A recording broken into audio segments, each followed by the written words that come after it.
Shalom saudara yang dikasihi Tuhan. Sungguh berbahagia saudara kalau kita masih diberi waktu, diberi kesempatan, diberi hidup untuk kembali belajar firman Tuhan pada hari ini. Saya mengajak saudara membuka dari kitab Hakim-Hakim pasal ketiga. Kita akan baca ayat 8c sampai 9. Demikian bunyi firman Tuhan. Lalu mengertilah Eli bahwa Tuhanlah yang memanggil anak itu. Sebab itu berkatalah Eli kepada Samuel, "Pergilah tidur, dan apabila ia memanggil engkau, katakanlah, berbicaralah Tuhan, sebab hambamu ini mendengar." Maka pergilah Samuel dan tidurlah ia di tempat tidurnya. Saudara, kita seringkali tidak mengerti akan jalan pimpinan Tuhan pada manusia, seperti yang terjadi pada diri Imam Eli dan Samuel. Kita mengetahui bahwa Imam Eli telah gagal dalam mendidik kedua anaknya, sehingga hidup mereka sangat tidak berkenan di hadapan Tuhan. Sampai akhirnya Tuhan akan menghukum keluarga Imam Eli seperti yang disampaikannya kepada Samuel kalau kita baca ayat 13 sampai 14. Namun yang menarik dalam kisah ini saudara, justru Tuhan memakai Imam Eli untuk mendidik Samuel hingga dewasa. Pengetahuan yang dimiliki Samuel tentunya juga ada peran serta Imam Eli di dalam mendidiknya. Saudara, pernahkah kita mengalami kegagalan rohani yang begitu parah, yang membuat kita begitu terpuruk, merasa Tuhan tidak mungkin memulihkan kita lagi? Kisah Imam Eli bisa jadi memberikan pencerahan kepada kita. Pada waktu Tuhan memanggil Samuel untuk pertama kalinya, Tuhan memakai Imam Eli untuk membimbing Samuel melalui penjelasannya. Bagaimana Samuel menjawab panggilan Tuhan atas dirinya. Hal itu dilakukannya karena Imam Eli tahu Allah akan berbicara pada Samuel yang masih muda itu.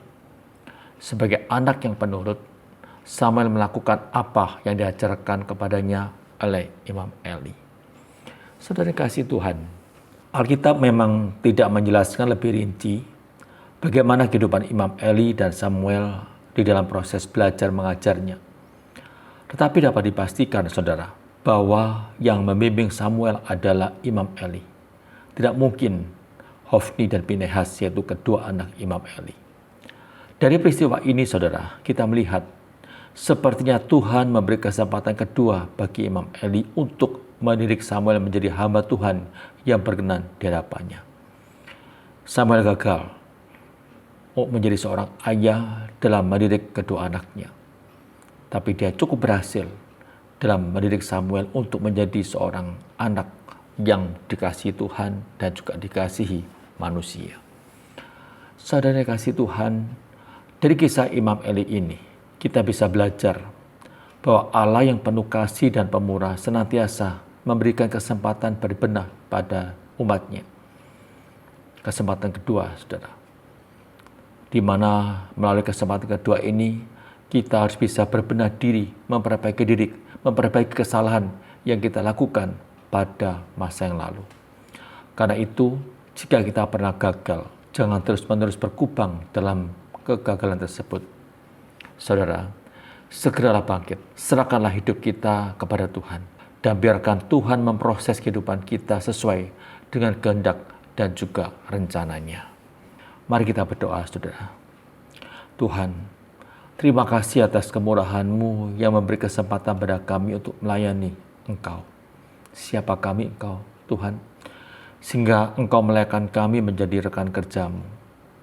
Tuhan, kalau kami pernah gagal dalam kehidupan kami sebagai manusia, kami mohon kepada-Mu Tuhan. Kami mau datang di hadapan-Mu. Kami mohon pengampunan dosa dari-Mu. Dan kami akan bertekad untuk memperbaiki kegagalan itu. Kami akan berbenah diri supaya hidup kami berkenan di hadapan Tuhan. Dan kami bisa melayani Engkau dengan lebih baik lagi. Tolong kami Tuhan. Motivasi kami kiranya senantiasa benar dalam melayani Engkau. Motivasi kami kiranya senantiasa murni untuk memberikan terbaik kepada-Mu dalam kehidupan kami.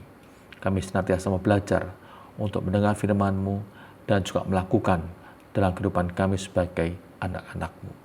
Terima kasih Tuhan untuk firman-Mu pada hari ini. Dalam nama Tuhan Yesus kami berdoa. Amin. Tuhan memberkati saudara sekalian.